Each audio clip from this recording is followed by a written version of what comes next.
السلام علیکم ورحمۃ اللہ وبرکاتہ۔ نحمده ونصلی علی رسولہ الکریم، اما بعد فاعوذ باللہ من الشیطان الرجیم، بسم اللہ الرحمن الرحیم۔ رب اشرح لی صدری ویسر لی امری واحلل عقدۃ من لسانی یفقهوا قولی، رب زدنی علما، اللہم فقہنا فی الدین، اللہم انا نسألک حبک وحب من یحبک والعمل الذي يبلغنا حبك، اللهم ارزقنا اخلاص، الہی آمین۔ لیسن نمبر 307، سورۃ الفجر سے لے کر بلد تک۔ سورۃ الفجر مکی سورت ہے اور یہ سورہ سورۃ اللیل کے بعد نازل ہوئی۔ والفجری، قسم ہے فجر کی۔ فجر کہتے ہیں کثیر پیمانے پر پھٹنے والی۔ یہ وقت زندگی کے آغاز کا وقت ہوتا ہے، جب سارے چرند پرند اٹھ جاتے ہیں اور مومن بھی اٹھ جاتا ہے۔ کیونکہ یہ نماز کا وقت ہوتا ہے اور روزہ بھی اسی وقت بند ہوتا ہے۔ اللہ سبحانہ تعالیٰ نے انسان کے لیے چاہا ہے کہ وہ فجر کی برکتوں سے فیضیاب ہو، رات کو آرام کرے اور صبح سویرے جلدی اٹھ جائے، تاکہ وہ صبح کے وقت میں جو اللہ نے برکت رکھی ہے اس سے فائدہ اٹھائے، نہ کہ فطرت کے خلاف جائے۔ رات کو جاگنا اور صبح کو سونا انتہائی فطرت کے خلاف جا کر اپنا نقصان کرنا ہے۔ رات کو جاگنا اگر کسی مجبوری کے تحت ہے یا کسی ڈیوٹی کی ادائیگی کے لیے ہے تو یہ الگ بات ہے، کیونکہ یہ ایک شرعی عذر ہے۔ تو روزی یا بیمار کی خدمت وغیرہ کے لیے جاگنے کے علاوہ رات کو جاگنا پسندیدہ نہیں ہے۔ اللہ سبحانہ تعالیٰ جب بھی کسی چیز کی قسم کھاتے ہیں تو اس کی اپنی اہمیت ہوتی ہے۔ اللہ سبحانہ تعالیٰ فرماتے ہیں والفجری، قسم ہے فجر کی۔ تو فجر کے نمودار ہونے کے وقت کی اہمیت یہ ہے کہ اس وقت غفلت سے سوئی ہوئی ساری دنیا کو بیداری کا پیغام ملتا ہے۔ رات کو انسان تھکن سے چور ہو کر سوتا ہے اور صبح جب بیدار ہوتا ہے تو وہ بالکل تازہ دم ہوتا ہے۔ اب یہاں کون سی فجر مراد ہے؟ بعض مفسرین کہتے ہیں کہ فجر سے مراد مطلق فجر ہے، کسی خاص دن کی فجر مراد نہیں۔ اسے دوسری مراد صبح بھی لی گئی ہے، اور یہ مراد حضرت علی رضی اللہ تعالیٰ عنہ، ابن عباس رضی اللہ تعالیٰ عنہما، اکرمہ، مجاہد اور سدی نے بتائی ہے کہ یہاں پر فجر سے مراد صبح ہے۔ بعض مفسرین نے اس سے قربانی کے دن کی خاص صبح مراد لی ہے، جو ذی الحجہ کی 10 راتوں کو ختم کرنے والی ہے،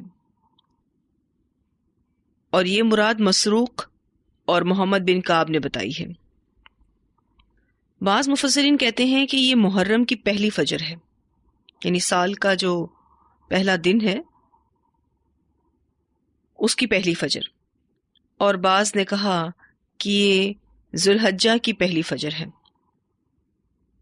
بعض مفسرین کہتے ہیں کہ یہ فجر کی نماز کی اہمیت کی بنا پر اس کی قسم کھائی جا رہی ہے۔ تو اللہ سبحانہ تعالیٰ فرماتے ہیں والفجر، قسم ہے فجر کی، ولیال عشر، اور راتوں کی 10، اور 10 راتوں کی یعنی قسم۔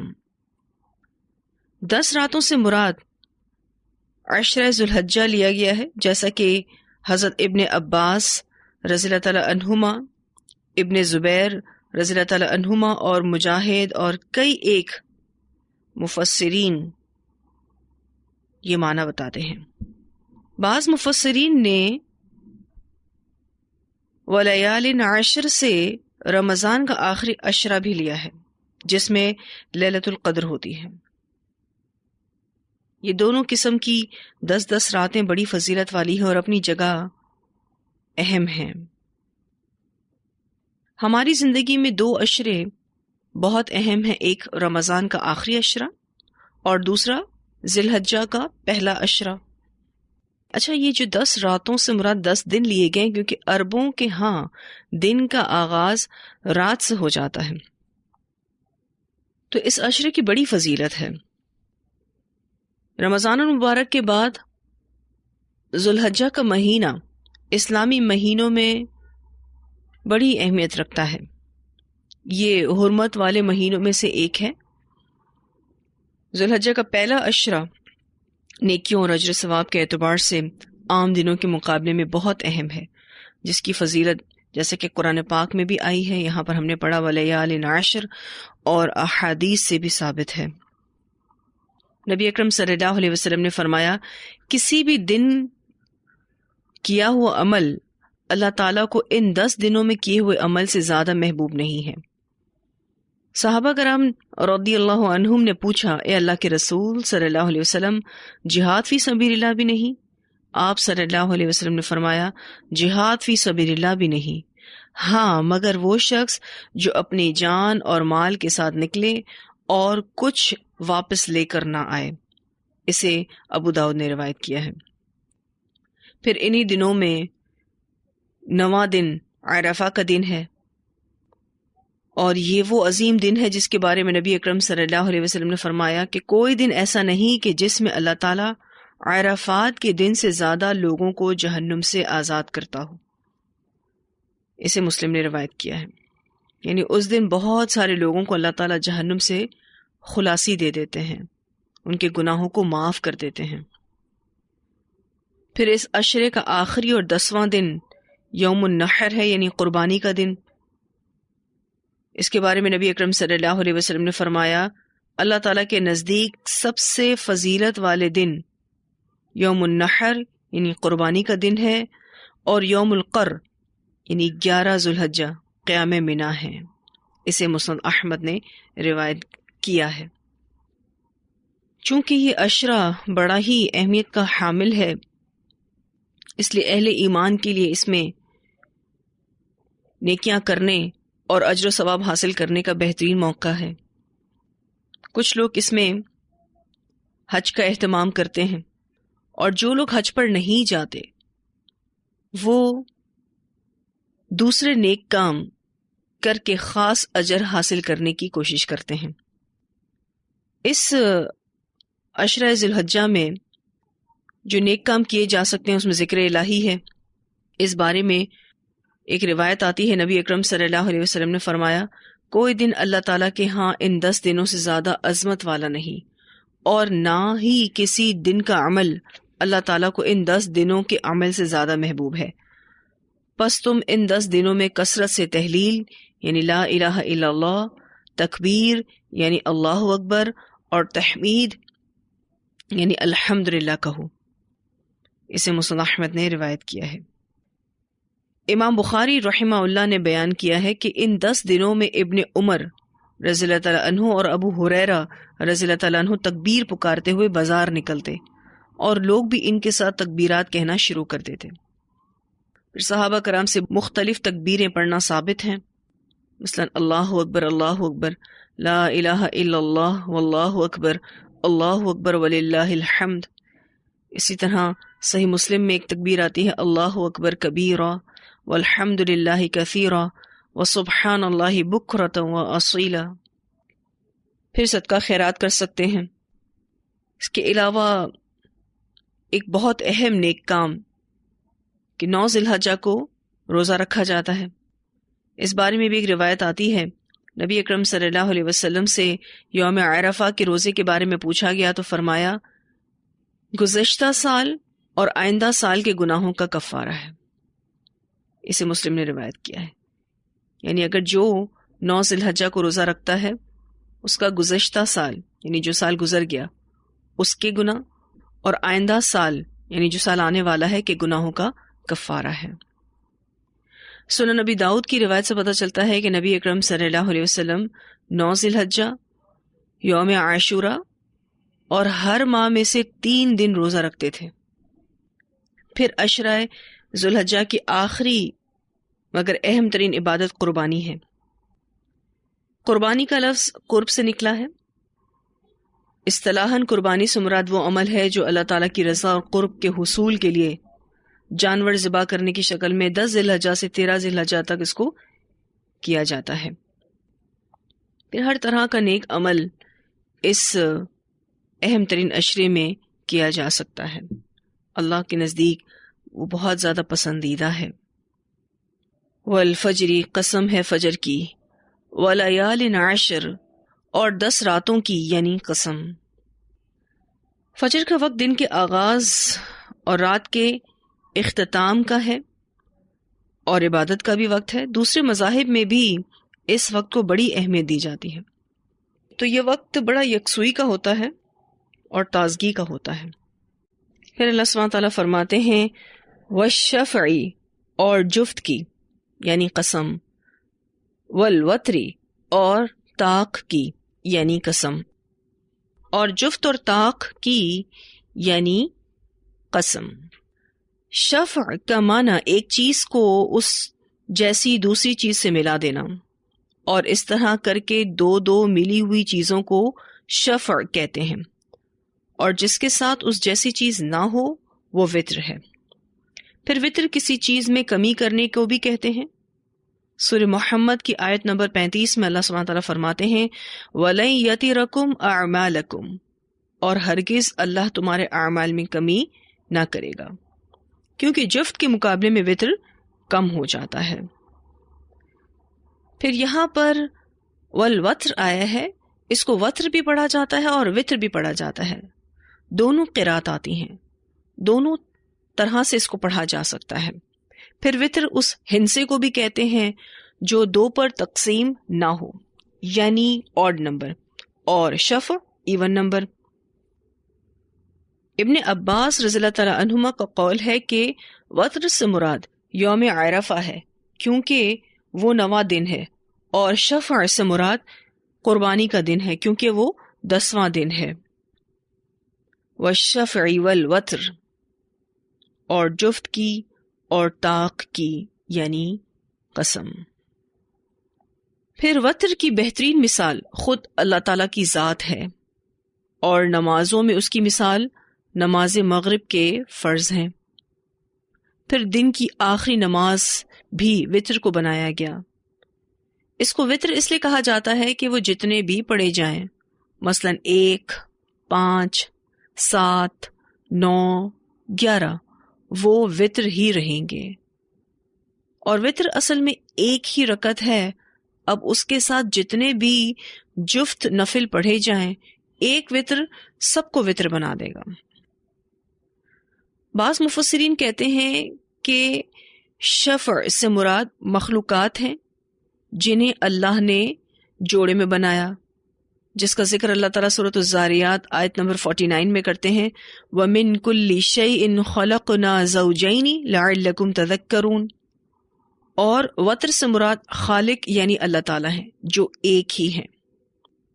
اس بارے میں ایک روایت بھی آتی ہے، نبی اکرم صلی اللہ علیہ وسلم نے فرمایا اللہ وتر ہے اور وتر کو دوست رکھتا ہے۔ یہ روایت بخاری اور مسلم دونوں میں آتی ہے۔ اسی طرح ابو داؤد کی روایت میں آتا ہے نبی اکرم صلی اللہ علیہ وسلم نے فرمایا اللہ وتر ہے اور وتر سے محبت رکھتا ہے۔ پھر بعض مفسرین نے کہا کہ والشفع والوتر سے مراد تمام وہ مخلوقات ہیں جنہیں اللہ نے جوڑا یا مفرد پیدا کیا۔ والشفع والوتر، اور جفت کی اور طاق کی یعنی قسم۔ واللیل، اور رات کی یعنی قسم، اذا یسر، جب وہ رخصت ہو، چلنے لگے، مراد جب وہ رات بیت رہی ہو۔ ابن عباس رضی اللہ تعالیٰ عنہما سے روایت ہے کہ اس کے معنی کہ جب وہ رات جانے لگے۔ عبداللہ بن زبیر رضی اللہ عنہما نے فرمایا کہ اس کے معنی کہ جب رات کا بعض حصہ بعض کو لے جائے۔ یہاں جو لفظ آیا ہے اذا یسر، سرا یسرا کا لفظ رات کو چلنے کے لیے مخصوص ہے۔ رات کو سفر کرنا. یہ لفظ ہم سورہ اسراء میں بھی پڑھ چکے ہیں. اسراء کے معنی کسی دوسرے کو رات کے وقت سیر کرانا، لے چلنا، سفر کرانا. تو رات کی قسم جب وہ جانے لگے یا رخصت ہونے لگے. تو خلاصہ یہ ہے کہ جب رات آئے اور جب جائے، کیونکہ سیر یعنی چلنا آتے جاتے دونوں صورتوں میں ہوتا ہے. تو رات کی قسم جب وہ آئے اور جب وہ جائے. واللیل اذا یسر. تو اللہ تعالیٰ نے ان ابتدائی آیتوں میں بڑی اہم چیزوں کی قسم کھائی ہے. پہلی چیز فجر کی قسم کھائی ہے، اس کی کچھ مرادیں میں نے آپ سے ذکر کی. دوسری چیز 10 راتوں کی قسم کھائی، اور 10 راتوں سے مراد 10 دن ہیں، اس کی بھی کچھ مرادیں میں نے آپ کو واضح کی. پھر تیسری چیز شفع کی قسم کھائی ہے اور وتر کی قسم کھائی ہے، اور پھر اللہ تعالیٰ نے رات کی قسم کھائی ہے. ان قسموں کا جواب قسم محذوف ہے، یعنی اوپر کھائی گئی قسموں کا جواب قسم چھپا ہوا ہے. اور وہ جواب قسم یہ ہے کہ ان تمام چیزوں کی قسم کہ اللہ تعالیٰ قیامت کے دن ہر ایک کو اس کے عمل کا بدلہ دے گا. پھر اللہ سبحانہ تعالیٰ فرماتے ہیں حل فی ذالک، کیا اس میں قسم کوئی قسم ہے، لذی حجر عقل والوں کے لیے، کیا عقل والوں کو اس میں کوئی سمجھ آتی ہے؟ حجر کا جو یہاں لفظ آیا ہے حا جیم را سے ہے، پتھر کو کہتے ہیں. اور ہر ٹھوس چیز اور سخت چیز جو آڑ کا کام دے سکے. پھر حجر کے معنی روکنا اور منع کرنا بھی ہے. مراد یہاں سے عقل ہے، کیونکہ عقل بھی انسان کو غلط کاموں سے روکتی ہے، اس لیے عقل کو حجر کہا گیا. تو عقل کے لیے یہ لفظ حجر استعمال ہوا ہے، کیونکہ انسان کو ان کاموں اور باتوں سے یہ عقل روکتی ہے جو اس کے شایع نشان نہ ہوں. یقیناً ان چیزوں میں عقل والوں کے لیے کافی قسم ہے، یعنی ان کے لیے جو صاحب عقل و دانش و دین ہوں ان کے لیے اس میں کافی قسم ہے. تو اللہ تعالیٰ نے ان قسموں کو کھا کر اس کی عظمت کا احساس دلایا ہے، یعنی ان قسموں کی عظمت کا احساس دلایا ہے، اور کہا کہ جو بھی عقل مند ہوگا وہ جان لے گا کہ یہ عظیم قسم ہے. اور جس باعث بعد الموت کی یقین دہانی کے لیے یہ قسمیں کھائی گئی ہیں اس کے آنے میں شک و شبے کی کوئی گنجائش نہیں، یعنی قیامت کے آنے میں کوئی شک نہیں. مکی صورتوں میں عقیدے کی اصلاح پر بہت زور دیا گیا ہے، اور مشرکین مکہ کا آخرت کو لے کر عقیدہ بہت کمزور تھا. جیسے کہ میں نے آپ سے ذکر کیا کہ یہاں پر جواب قسم محذوف ہے، اور وہ یہ کہ اللہ تعالیٰ قیامت کے دن ہر ایک کو اس کے عمل کا بدلہ دے گا. قیامت ضرور آئے گی. بعض مفسرین کے نزدیک جواب قسم آگے آنے والے الفاظ ہیں، ان ربک لبالمرصاد. بعض مفسرین کہتے ہیں کہ جواب قسم یہ والے الفاظ ہیں، حل فی ذالک قسم لذی حجر. تو اس آیت کا ایک معنی یہ ہو سکتا ہے کہ ان باتوں میں اہل عقل کے لیے ضرور ایک بھاری قسم ہے، اور دوسرا ترجمہ یہ بھی ہو سکتا ہے کہ کیا یہ مذکورہ چیزیں عقل مندوں کے نزدیک قسم کھانے کے لائق نہیں؟ کیا عقل والوں کو اس میں کوئی سمجھ نہیں آتی کہ قیامت ضرور آئے گی؟ پھر آگے اللہ سبحانہ تعالیٰ فرماتے ہیں الم ترا، کیا آپ نے دیکھا نہیں، کیفا کس طرح، فعل کیا ربو کا آپ کے رب نے بعادن عاد کے ساتھ. ارم ذات العماد یعنی ارم جو ستونوں والے تھے. ان شہادتوں کے بعد اللہ تعالیٰ نے سب سے پہلے قوم عاد کا ذکر کیا. یہ قوم عاد جن کے پاس ہود علیہ السلام بھیجے گئے تھے. قوم عاد کو عاد اولا بھی کہا جاتا ہے اور عاد ارم بھی.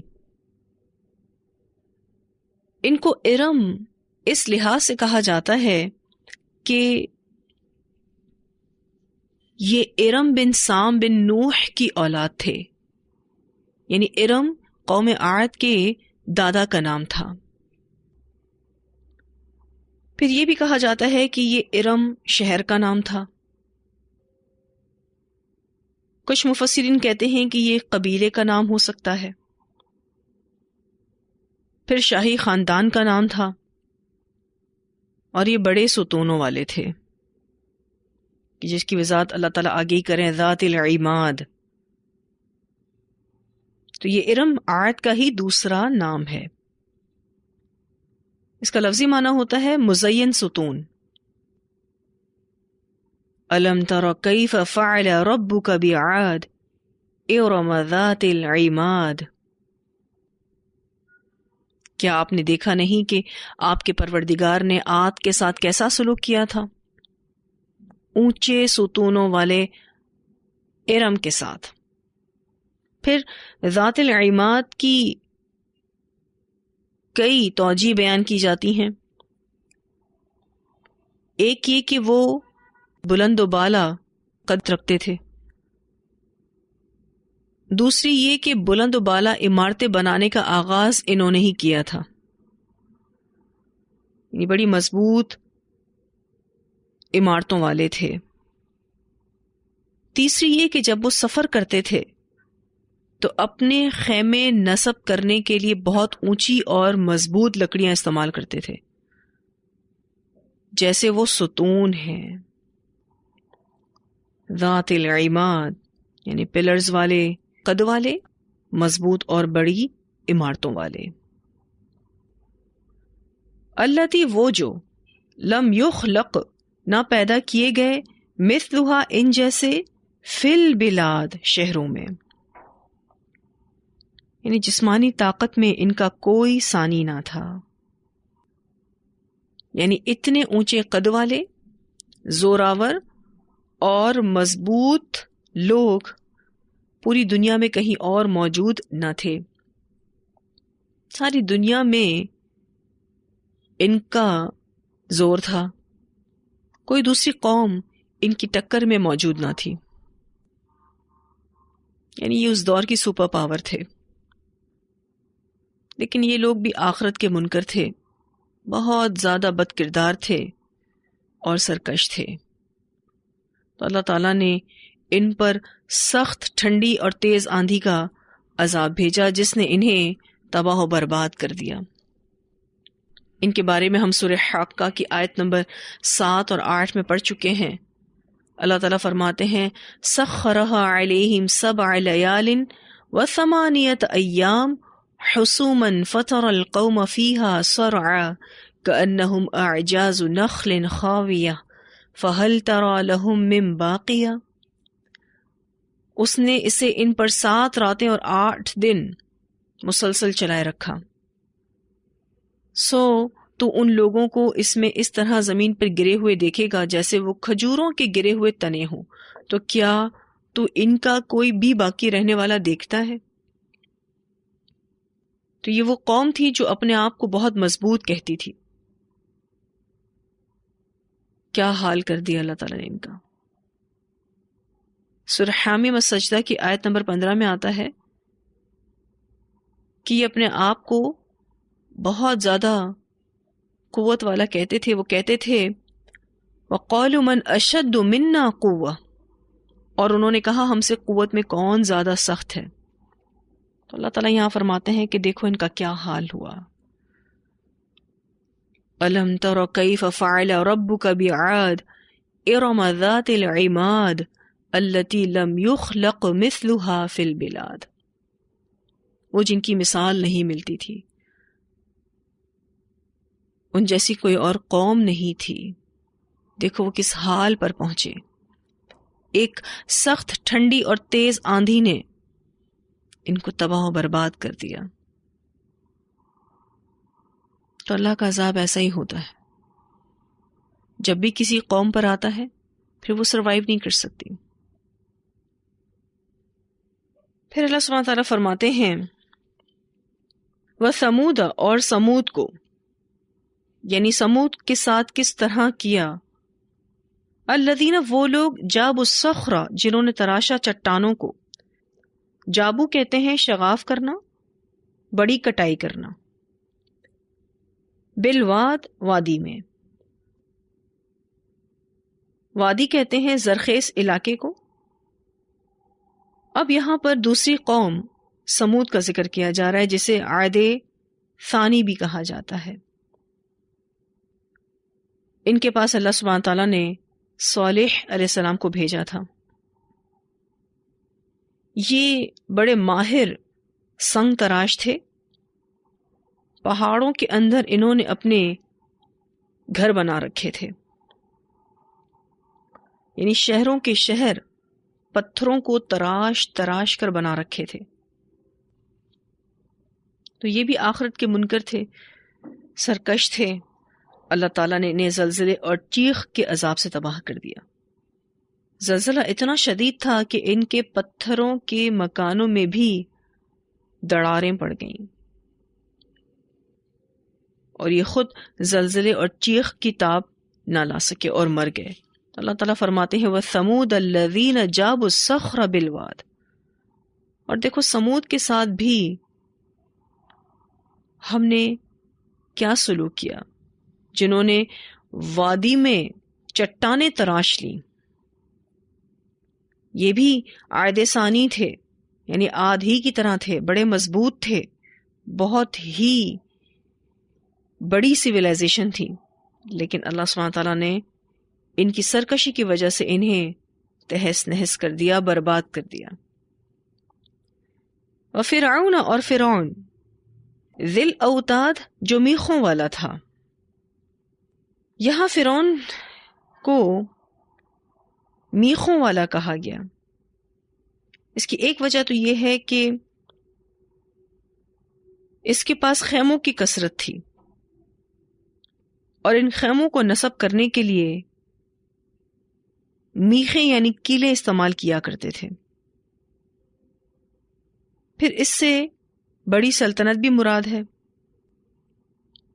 کہ اس کی سلطنت کی جڑیں میخوں کی طرح زمین میں گڑی ہوئی تھیں، یعنی بہت مضبوط سویلائزیشن تھی۔ پھر ایک تیسرا معنی یہ کیا جاتا ہے کہ یہاں اس کے بڑے لاؤ لشکر کی طرف اشارہ ہے، جو فرعون کے حکم کو مضبوط اور مستحکم کرتے تھے۔ پھر ایک اور معنی بھی کیا جاتا ہے کہ یہاں اس کے ظلم و ستم کی طرف اشارہ کیا گیا ہے، ذل اوتاد کہہ کر، کہ وہ میخوں کے ذریعے لوگوں کو سزا دیتا تھا۔ فرعون اپنے مخالفوں کے ہاتھوں اور پاؤں میں لوہے کی میخیں گاڑ کر انہیں لٹکا دیا کرتا تھا۔ تو اللہ سبحانہ تعالیٰ فرماتے ہیں وَفِرْعَوْنَ ذِي الْأَوْتَادِ، اور فرعون کو جو میخوں والا تھا، یعنی اللہ نے اس کو بھی برباد کر دیا۔ اس کی قوم بھی آخرت کی منکر تھی، اللہ رب العزت کی نافرمان تھی، تو اللہ سبحانہ تعالیٰ نے اس کو غرق کر دیا اور اس کے وجود کو اس دنیا سے ختم کر دیا۔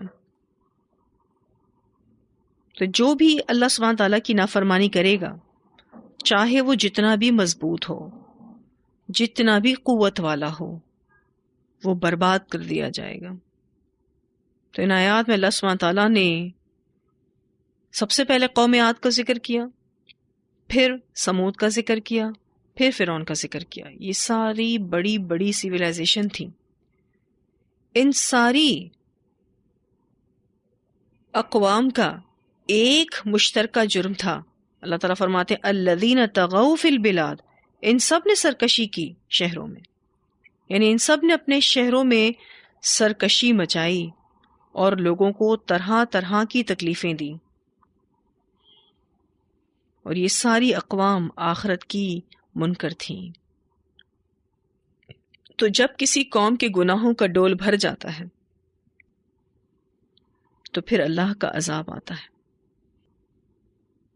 تو دنیا میں بھی آخرت کے منکروں کا یہی حال ہوتا رہا ہے اور آئندہ بھی ہوتا رہے گا.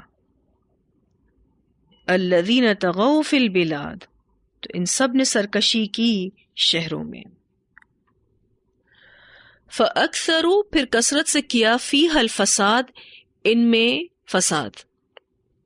ان قوموں نے اپنے شہروں میں فساد کیا. انہی قوموں کا ذکر بار بار کیوں آتا ہے؟ وہ اس لیے کہ اس کتاب کے پہلے مخاطب عربز تھے اور یہ ان کے لیے نون ہسٹری تھی. فصب علیہم، تو انڈیلا ان پر، تو ڈالا ان پر، ربک، آپ کے رب نے، سوتا، کوڑا، عذاب، عذاب کا. سوتا کہتے ہیں چابک کو. تو اللہ تعالیٰ نے ان پر عذاب کا کوڑا برسایا، ان کو ایک ہی آن میں ختم کر دیا. یعنی ان پر عذاب آسمان سے نازل فرمایا. ان تینوں تاریخی واقعات میں جو سملیرٹی ہے وہ یہ کہ یہ سب اقوام آخرت کی منکر تھیں. تو اللہ سبحانہ تعالیٰ یہاں یہ بتانا چاہ رہے ہیں کہ جو بھی آخرت کا منکر ہوگا وہ پہلے بھی برباد ہوتا رہا اور آئندہ بھی ہوتا رہے گا. ان ربک، بے شک آپ کا رب، لبالمرصاد، البتہ گھات میں ہے، تاک میں ہے، یعنی مخلوقات کے اعمال دیکھ رہا ہے، پھر آخرت میں اسی کے مطابق جزا اور سزا دے گا. ان قریب تمام مخلوقات کو اللہ کی بارگاہ میں پیش کیا جائے گا اور وہ عدل کے ساتھ فیصلہ کرے گا. ابن عباس کہتے ہیں کہ اس کے معنی یہ ہے کہ وہ سنتا ہے اور دیکھتا ہے. ان ربک لبالمرصاد، بے شک آپ کا رب البتہ گھات میں ہے. تو ان ظالموں کو اس بات کا احساس نہیں کہ کوئی ہستی انہیں دیکھ رہی ہے اور بڑی دلیری سے وہ گناہوں میں آگے بڑھتے جا رہے ہیں. لیکن جب وہ مہلت ختم ہو جاتی ہے تو اللہ تعالیٰ پھر ان پر اپنے عذاب کا کوڑا برسا دیتا ہے. مجاہد رحمہ اللہ اس آیت کی تفسیر میں کہتے ہیں کہ لبالمرصاد کا معنی الیہ المصیر ہے، یعنی سب کو اسی کی طرف لوٹنا ہے، یعنی سب کو اللہ کی طرف لوٹنا ہے.